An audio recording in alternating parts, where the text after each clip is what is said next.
오늘 시편 33편 18절과 19절 말씀으로 두려움이 밀려들 때 이렇게 합니다 라는 제목으로 하나님 말씀을 나누고자 합니다. 오늘 본문은 18절과 19절이지만 33편 전반에 걸쳐서 함께 말씀을 나누겠습니다.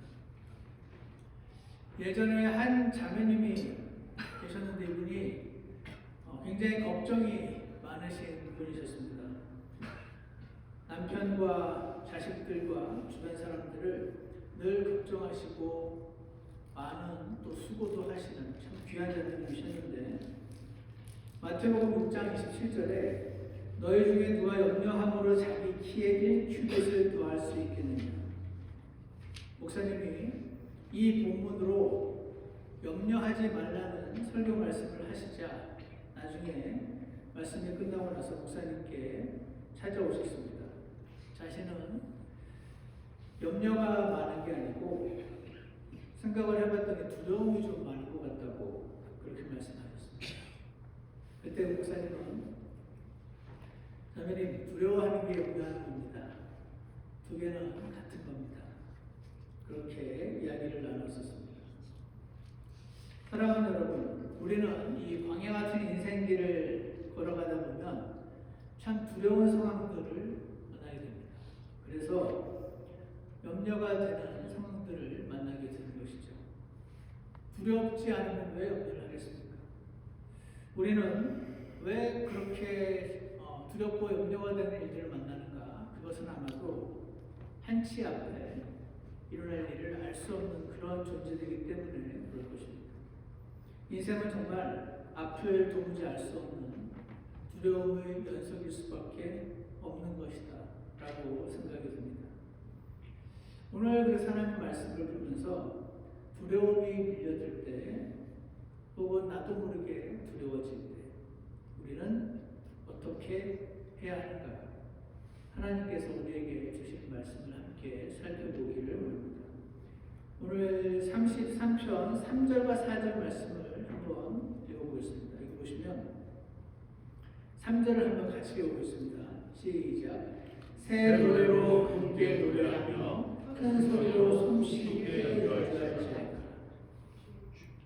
우리가 두려움이 밀려들 때 어떻게 하냐면 새 노래를 부르게 해달라고 주님께 기도를 해야 합니다.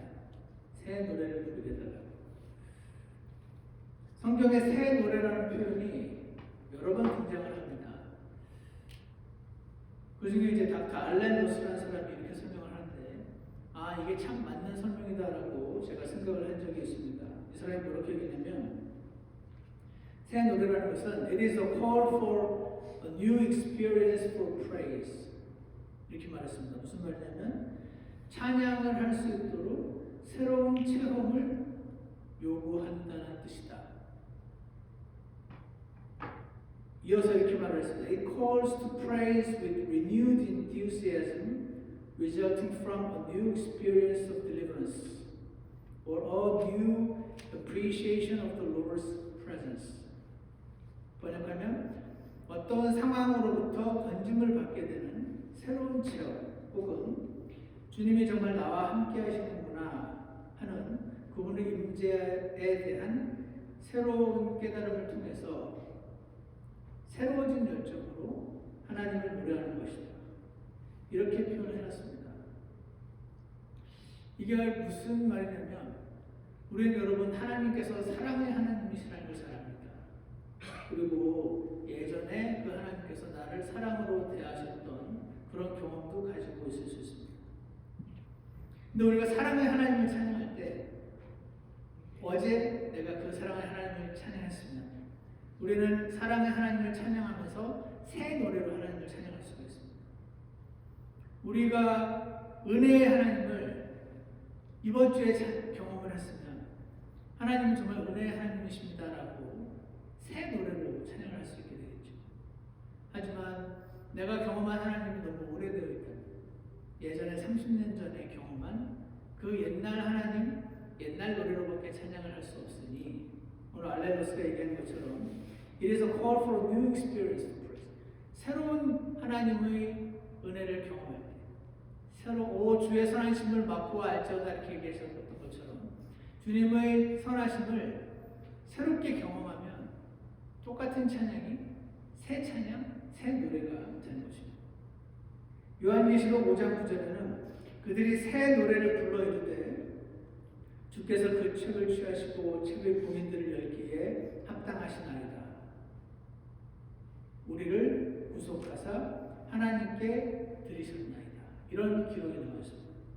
14장 요한계시록 14장 3절에는 그들이 왕좌 앞과 내 짐승과 장로들 앞에서 새 노래 같은 것을 부르더라. 땅에서 구속받은 14만 4천 외에는 아무도 등이 그 노래를 배우지 못하더라. 여기에서의 새 노래는 구속의 노래입니다. 구속이라는 단어의 뜻은 자유롭게 되는 것을 말합니다. liberation.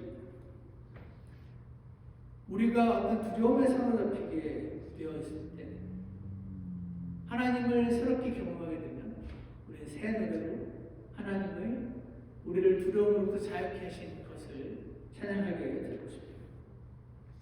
우리는 그래서 새 노래를 주님께 부르고 싶다고 고백하는 이러한 고백이 참으로 필요한 것입니다. 하나님께서 선하신 것은 우리가 다 압니다. 하지만 새롭게 알게 해달라고 주님께 구하시기 바랍니다. 하나님께서는 자격도 없는 나를 이미 사랑하시는 것을 잘 알고 있지만 하나님께서 저를 사랑하시는 것을 새롭게 경험해서 정말 이분은 나를 사랑하시는 분이라고 새 노래로 찬양할 수 있게 해달라고 그렇게 기도하는 것입니다. 그래서 새 노래는요, 하나님을 새롭게 경험한 사람이 부를 수가 있게 됩니다. 하나님의 은혜를 새롭게 맛본 자가 새 노래를 부르게 되는 것입니다. 그래서 어떤 학자는 이렇게 설명했습니다. 새 노래는 원인이 아니라 결과다. 하나님이 우리로 하여금 새롭게 은혜를 경험하게 해주실 때 그 결과로 나오게 되는 것이 새 노래인 것입니다. 따라서 새 노래를 부르라 하는 이 말은 하나님을 새롭게 경험하라 그런 의미인 것입니다. 새 노래를 부르게 해달라는 고백은 하나님의 새로운 은혜를 어제도 받았지만 오늘도 달라는 기도인 것입니다. 예레미야 애가 3장 22절에 이런 말씀이 있습니다. 주의 긍휼로 말미암아 우리가 소멸되지 아니하였으니 그분의 불쌍히 여기심은 끝이 없도다. 그것들이 아침마다 새로우니 주의 신실하심은 크시나이다. 예레미야 애가에서 이 예레미야는 주님의 긍휼로 말미암아 우리가 소멸되지 않았다는 말입니다. 무슨 말입니까?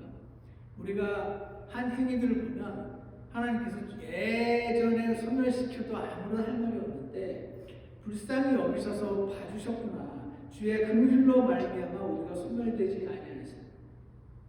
이스라엘이 끊임없는 반복되는 우상 숭배와 하나님을 진노케 하시는 결과로 지금 대적들이 이스라엘이라는 나라를 유린하는 그 상황에서 그가 이렇게 얘기하고 있는 것입니다. 주의 긍휼로 말미암아 우리가 소멸되지 않았다. 그분의 불쌍히 여기심은 끝이 없는 것 같아요. 그것들이 주님의 긍휼과 불쌍히 여기심이 아침마다 새롭다고 얘기하고 있습니다. 이 예레미야에게 있어서 주님이 나를 불쌍히 여기시는구나, 나를 긍휼히 여기시는구나 하는 이 사실은 예전에 경험했던 것에 그치지 않고 아침마다 새롭다고 말을 하는 것을 볼 때 그는 매일 하나님을 새롭게 체험하고 있었던 것이 아닐까 생각을 하게 됩니다. 그러므로 두려움이 엄습할 때 우리는 이렇게 기도하면 좋겠습니다. 하나님, 제가 새 노래로 주의 선하심을 찬양하기 원합니다. 이렇게 기도하시겠습니다. 주님, 저는 이 두려운 세상을 살려면 오늘도 당신의 은혜가 새롭게 필요합니다. 제가 새 노래로 당신을 찬양할 수 있게 원하오니 저를 긍휼히 여기십시오. 이렇게 기도하시기를 바랍니다. 두려움에 사로잡힐 때 우리는 하나님 말씀에 따라 새 노래를 부르게 해달라고 주님 앞에 기도하기를 원합니다. 두 번째로요, 33편 6절에서 9절 말씀인데, 두려움이 임할 때 우리가 해야 될 두 번째는 하나님께는 너무 어려운 일이 없음을 고백하는 것입니다. 6절을 보십시오. 여기 이런 말씀입니다. 주의 말씀으로 하늘들이 만들어져. 여러분, 태초에 하나님께서 하늘과 땅을 창조하시고 빛이 있으라 하면 빛이 생겼던 이 창세기 1장 말씀을 기억하실 것입니다. 주의 말씀으로 하늘들이 만들어지고 하늘들이 온 군대, 즉 태양과 달과 별들을 말합니다. 하늘들이 온 군대가 그분의 입의 숨에 의해 만들어졌다. 하나님이 말씀하시면 입에서 숨이 나올 거 아닙니까? 말씀으로 만들어졌다는 것, 숨으로 만들어졌다는 것, 하나님이 만드셨다는 것, 이것은 모두 하나님이 만드셨다는 것을 강조하면서 동시에 삼일체 하나님이 엿보이는 대목입니다. 아버지 하나님이 말씀이신 주 예수님과 숨, 공기이신 성령님을 통해서 하늘의 온 군대와 하늘들이 만들어졌도다. 7절, 그분께서 바닷물을 무더기같이 함께 모으시며 깊음을 곳간들에 두십니다.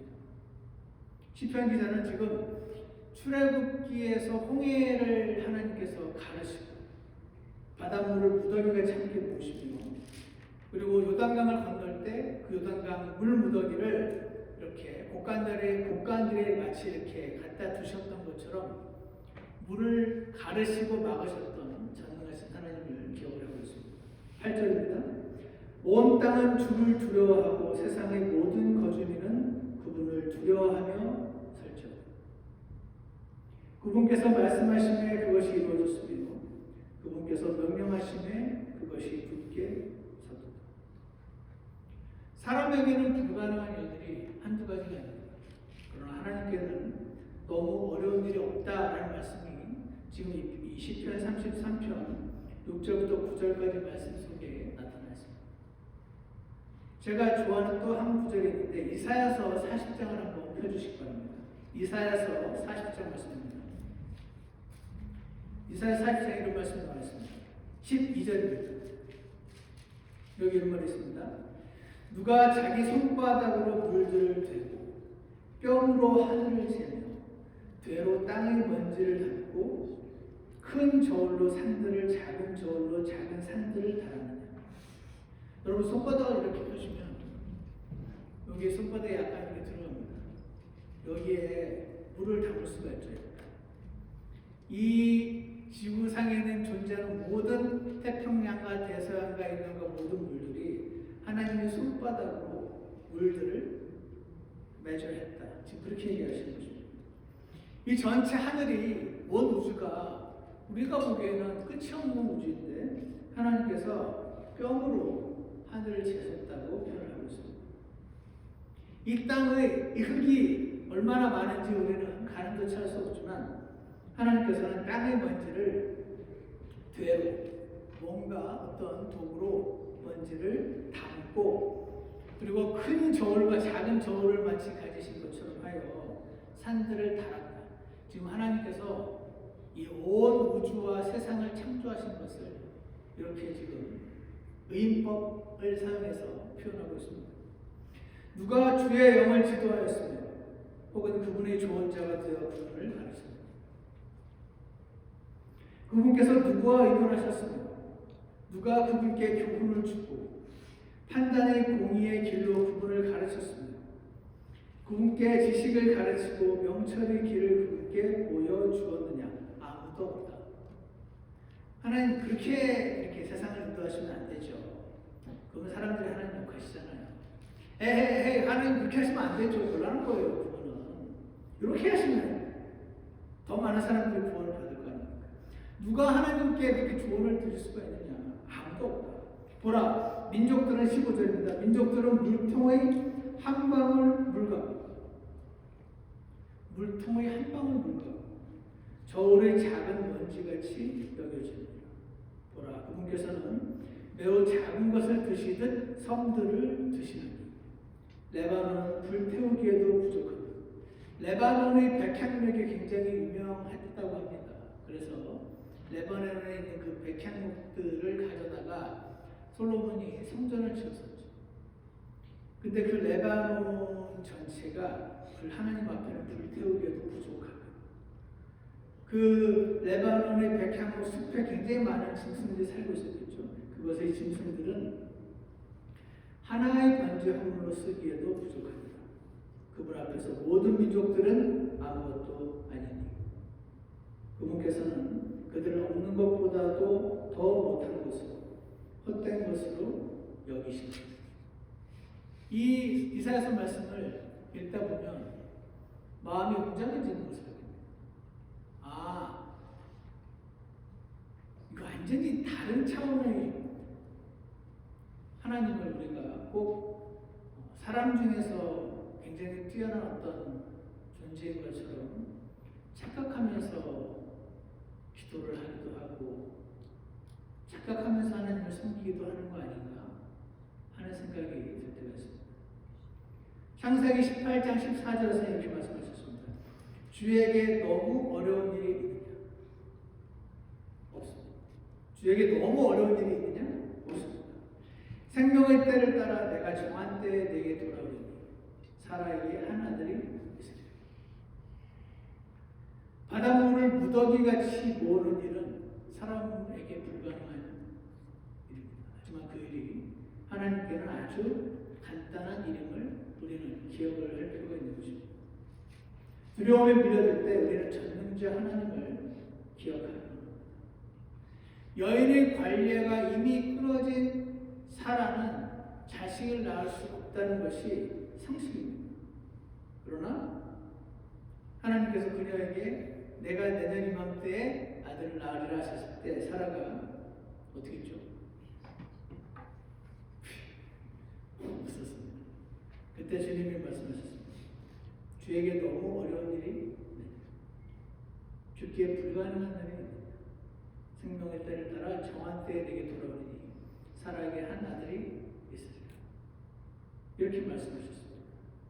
이것은 무엇입니까? 어떤 것을 의미합니까? 여러분과 저의 두려운 상황은 이 하나님께는 아무런 걱정거리조차 되지 않음을 우리는 기억하고 주님 앞에 주님 제가 이걸 믿는다고 고백하는 것입니다. 두려움이 엄습할 때 어떻게 합니까? 주님 제가 새 노래를 부르고 싶다고 기도하는 겁니다. 그리고 하나님의 전능하심을 제가 안다고 주님께 고백하는 것입니다. 예레미야서 32장 17절에도 이렇게 말씀합니다. 아, 주 하나님이여 보시옵소서. 주께서 주의 크신 권능과 뻗은 팔로 하늘과 땅을 만드셨사오니 주께는 너무 어려운 일이 없나이다. 성경을 보면 빛을 먼저 만드시고 나중에 넷째 날에 태양과 달과 별을 만드십니다. 상식적으로 생각하는 똑똑한 과학자들은 이게 말이 안 된다. 태양이 나중에 만들어진 빛이 어떻게 있을 수가 있냐. 이게 거꾸로 돼야 된다라고 생각을 주장을 하는 것입니다. 이것은 사람의 영역에서는 너무나 당연한 말일 수 있습니다. 여인이 관리학 그런데 어떻게 아기를 낳느냐. 불가능하다 이것은.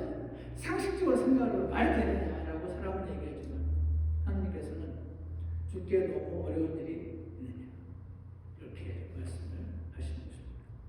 욥기 42장 2절에서도 주께서는 모든 것을 하실 수 있사오며 어떤 생각도 주께 숨길 수 없음을 내가 안다고 고백을 하고 있습니다. 예레미야서 32장 27절에서는 보라 난 주여 모든 육체의 하나님이니라 내게 너무 어려운 일이 있느냐. 그럼 이 말씀 믿으시죠? 안 믿으시나? 너무 어려운 것이 없으신 이 하나님께서 완고한 이 사람의 마음을 녹이실 수 있습니다.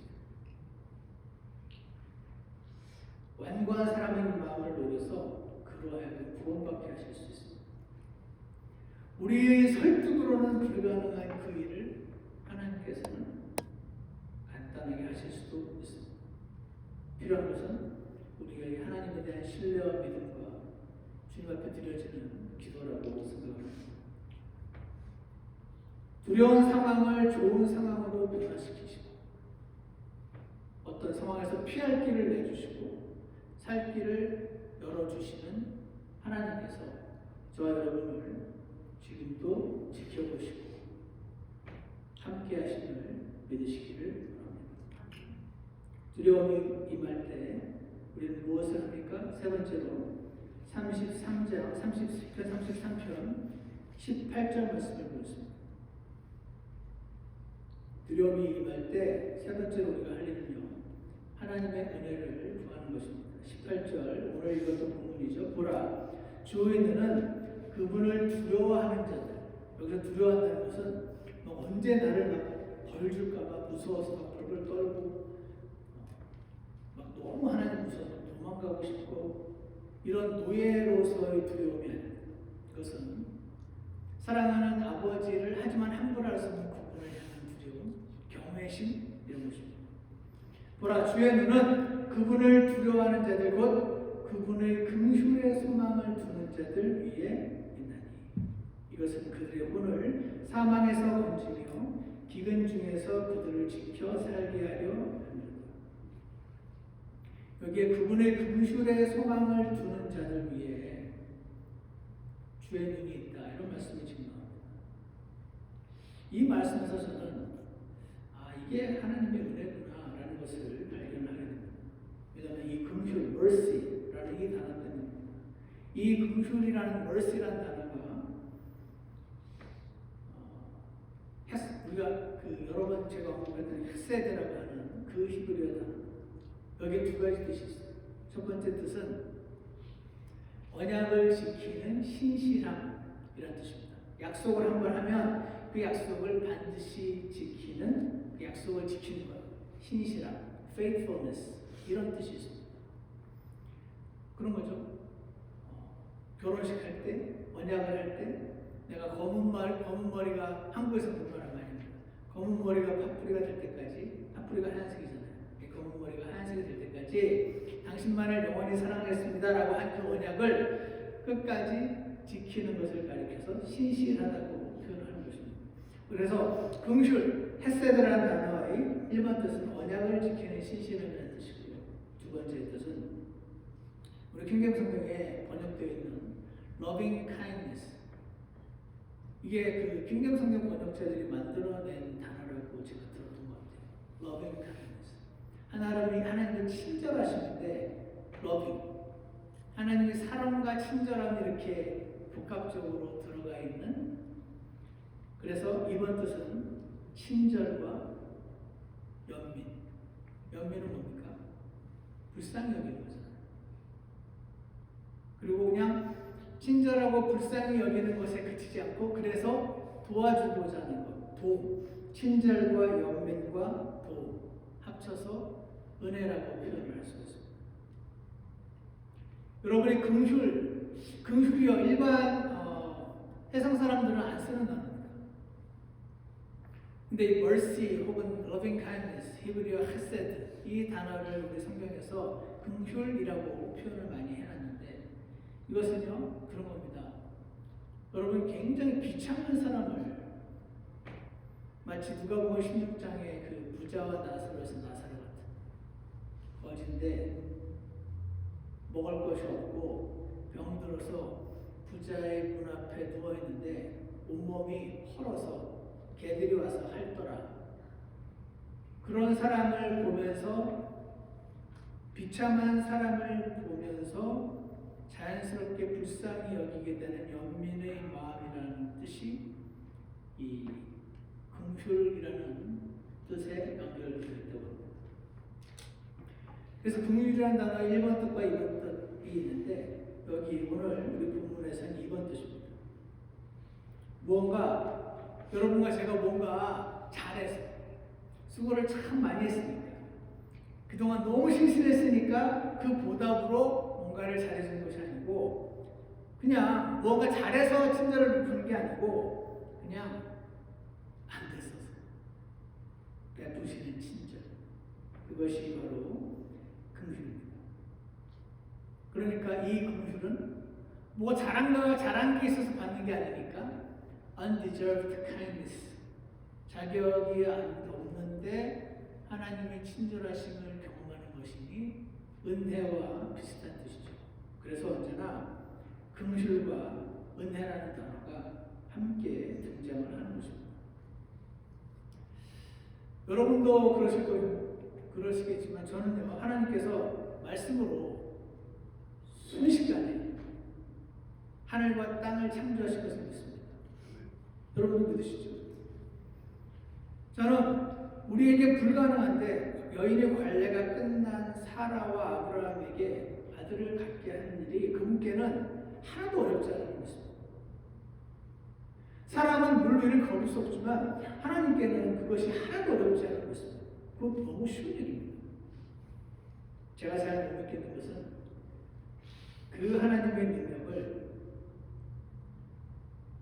오늘 나에게 과연 베풀어 주실 것인가? 이게 언제나 어렵습니다.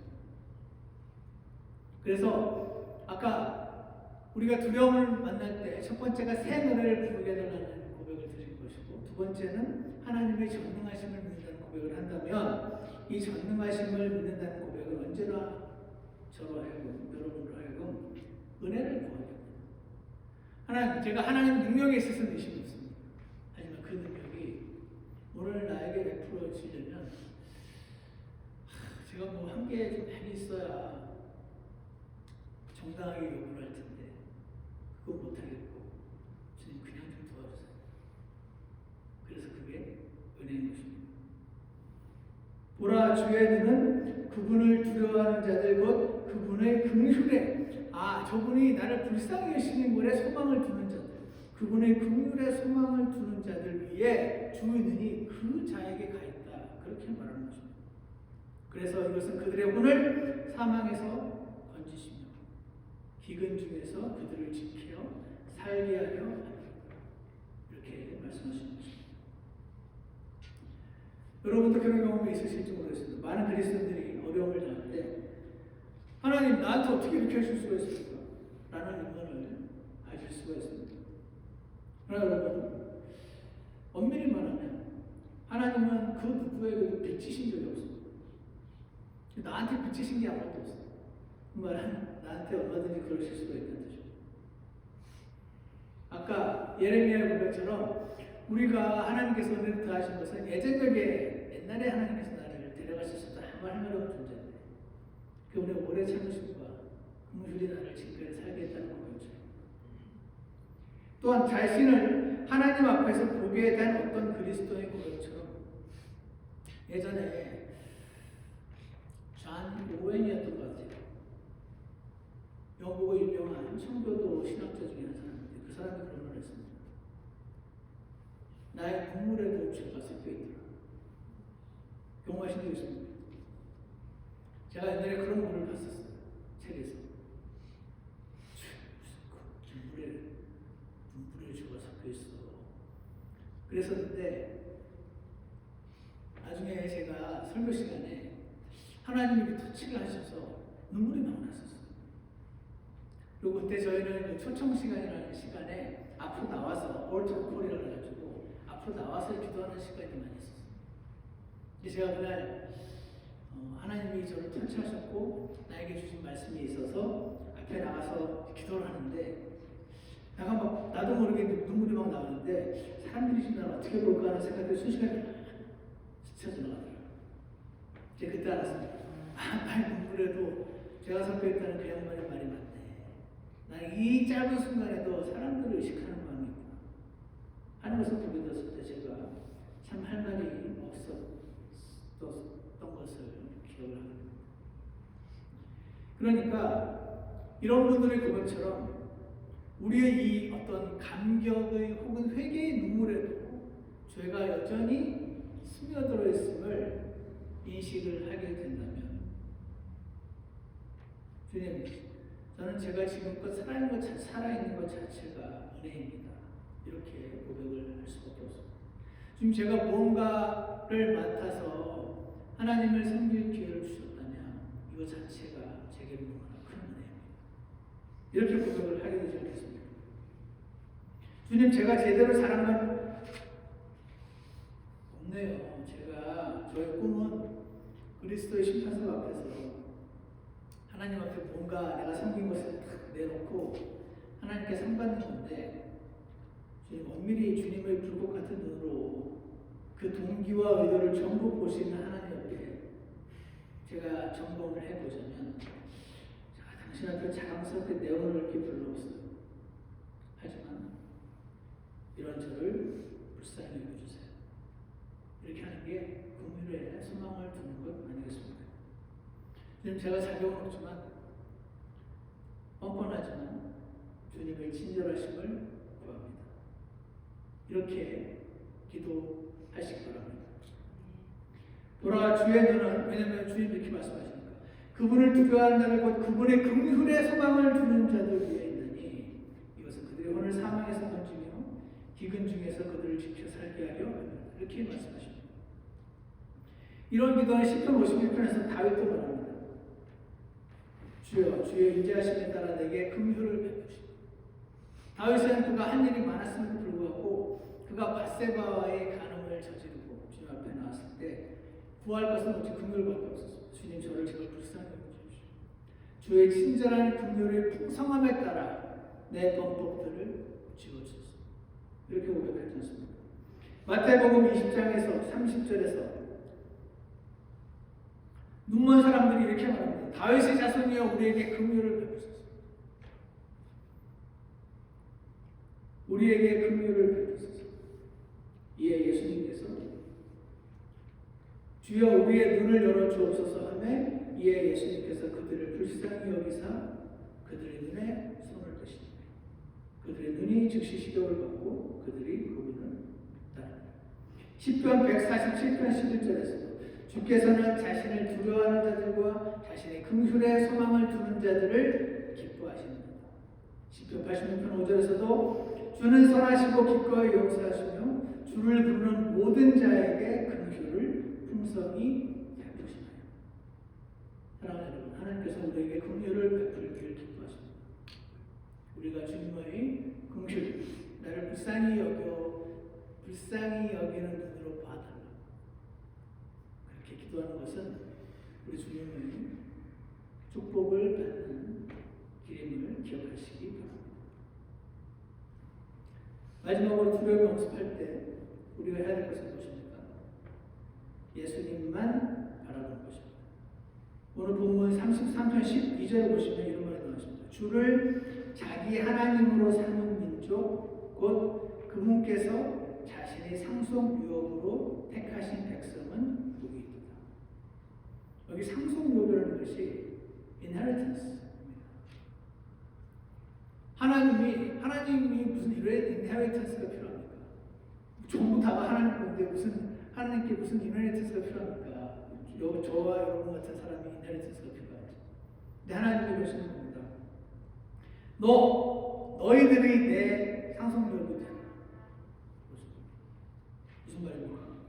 하나님께서 그들 안에 거하시고 보호하시는 사람들, 늘 동행하시고 함께 하기를 원하시는 그들을 가리켜서 자신의 상속유업으로 택하신 백성이라고 표현한 것입니다. 구약에서는 이스라엘이요, 신약에서는 교회, 즉 그리스도인들인 것입니다. 이들은 하나님의 선하심을 새롭게 경험하는 사람들이요, 하나님의 특별한 소유가 된 사람들인 것입니다.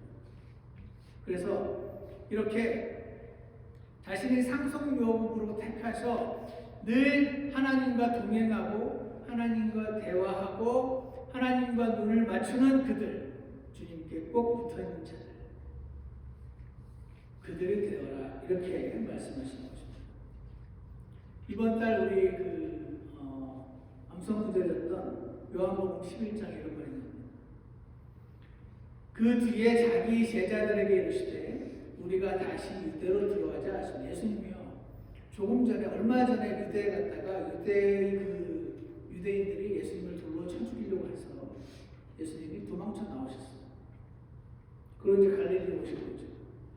근데 얼마 안 해서 예수님이 지금 다시 유대로 들어가자 이렇게 하니까 우리 이 제자들은 여러분과 저처럼 매우 상식적인 사람들입니다.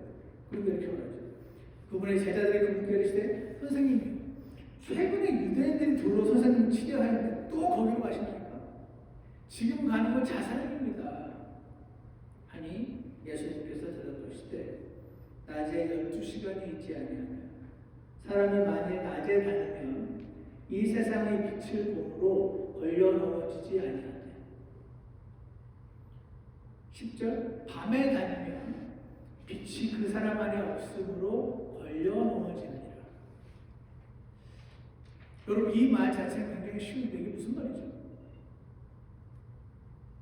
사람이 낮에 다니면 걸려 넘어지지 않잖아요. 근데 빛은 성경에는 예수님이 빛이시라고 말했잖아요.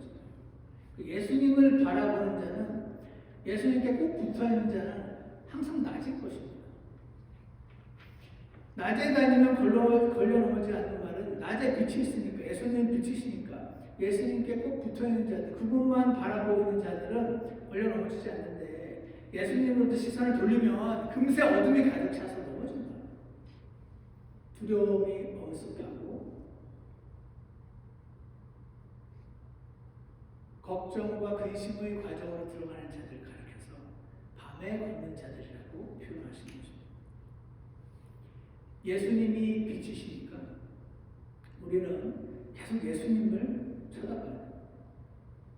빛이신 그분을 안 보면 금세 빛 대신 어둠이 가득 찹니다. 어둠이 가득 차면 두려움이 가득 차집니다.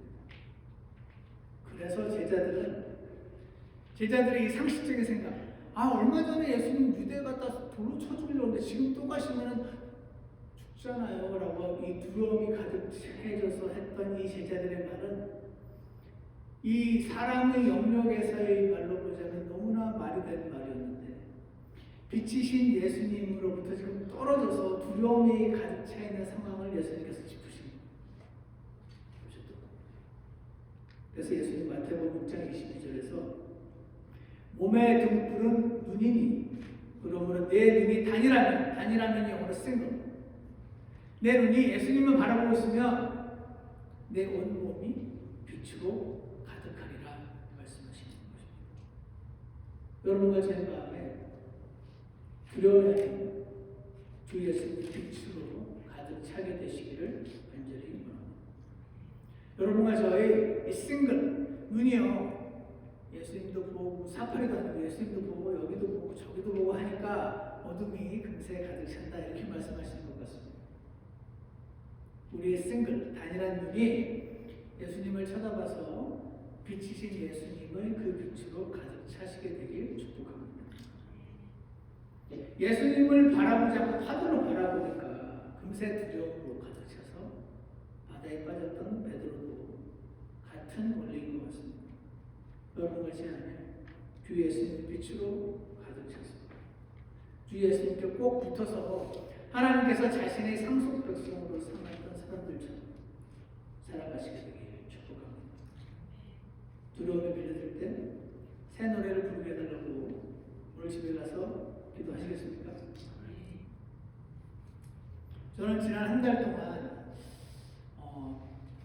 있었던 일들을 이제 비행기 타고 오면서 적어보면서 하나님께 감사드렸던 것은 주님께 새 노래를 부르게 많이 해주셨어요. 여러 가지 상황 가운데서 주님 제가 새 노래를 계속 부를 수 있게 해달라고 주님으로부터 눈이 돌아가면은 금세 어둠으로 가득 차는 겁니다. 제게 긍휼을 베풀어 주시라고 기도를 하게 됩니다. 우리는 새 노래를 부르게 해달라고 주님께 기도하기 원하고요. 주님께 너무 어려운 일이 없음을 고백하기 원하고요. 하나님의 은혜를 구하기 원하며 빛이신 주 예수님만 바라보므로 이 두려움과 근심 많은 세상을 주님과 함께 너끈히 잘 넘어가는 저와 여러분이 되시기를 주 예수님 이름으로 축원합니다. 기도하겠습니다. 사랑하는 하나님 아버지, 오늘 주님께서 주신 말씀처럼 지금 우리에게 하나님 예수님은 과거 수십 년 전에 나를 구원하셨던 분이 아니라 그리고 작년에 나를 선대하셨던 주님 아니고 오늘도 나를 새롭게 인도하시고 나를 선대하신 것을 순히 경험할 수 있도록 지금 제가 새 노래로 당신을 찬양할 수 있도록 지금 제게 은혜를 베풀어 주시기를 간절합니다.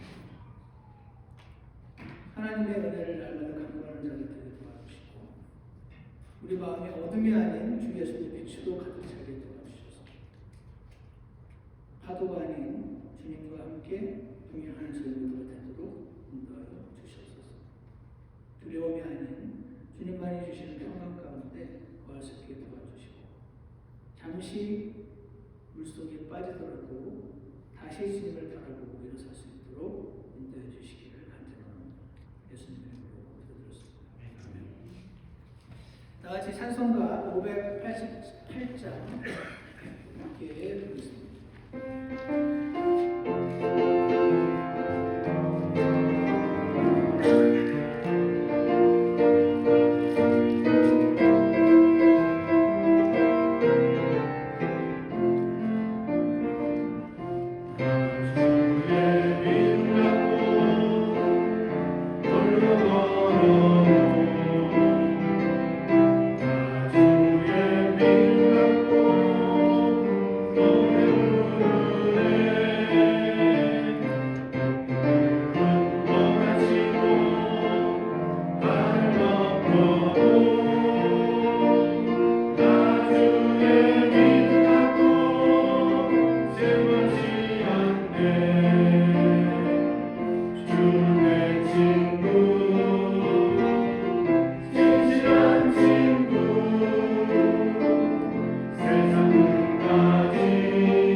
주 예수님을 잊지 않고 바라보고 주님과 동행할 수 있게 주님 저에게 은혜를 베풀어 주시옵소서.